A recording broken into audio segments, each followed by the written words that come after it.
కూరగాయలు లాంటివి పట్టుకెళ్దామంటేనేమో అట్లా అమ్ముకోవడానికి పెట్టుకోవాలి కానీ అవును మామూలు మినీ ఆటోతో వాల్యూతో పోల్చుకుంటే ఇది ఎక్కువ అవుతుంది కదా. అవును ఒక పెద్ద అంటే ఒక ప్రభుత్వం అనేది మనం సమస్యల్ని సొల్యూషన్ పరిష్కరించే దిశలో ఉండాలి. లేకపోయినా పర్లేదు, వాళ్ళ తిప్పలేదు వాళ్ళు పడతారు. సమస్య సృష్టించేదిగా ఉండకూడదు. అవును ఇప్పుడు వాళ్ళకు సమస్య సృష్టించింది, కొత్త సమస్య వచ్చి పడింది అంతే.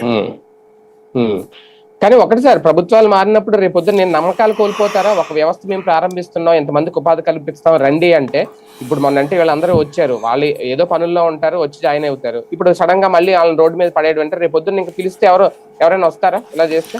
అట్లేం ఉండదండి. ప్రభుత్వ ఉద్యోగమనే కాదు, ఏ ఉద్యోగానికైనా వచ్చేవాళ్ళు ఎప్పుడు ఉంటారు. ఇప్పుడు ప్రైవేట్ కంపెనీలో ఒక కంపెనీ ఉద్యోగం తీసేసిందని ఇంకో చోటకి పోకుండా ఉంటాడా?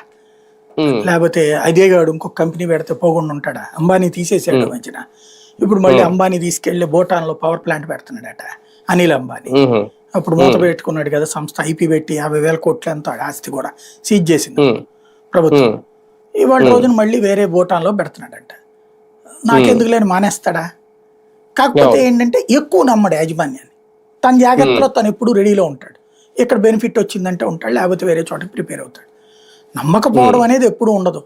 కాకపోతే సమస్య ఏంటంటే నైతికత, ఓ ప్రభుత్వానికి ఉండే నైతికత బురద చల్లి తోసేయటం.